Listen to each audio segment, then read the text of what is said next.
This is my video testing recording so that I can annotate.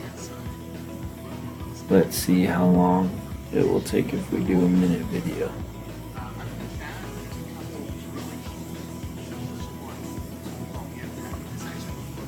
I wonder if I can do a YouTube video easier. Annotate the YouTube video, although I don't know how to upload a YouTube video to live text.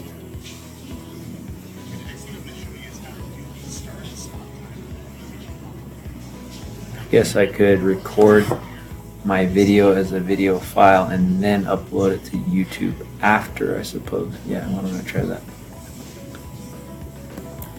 YouTube.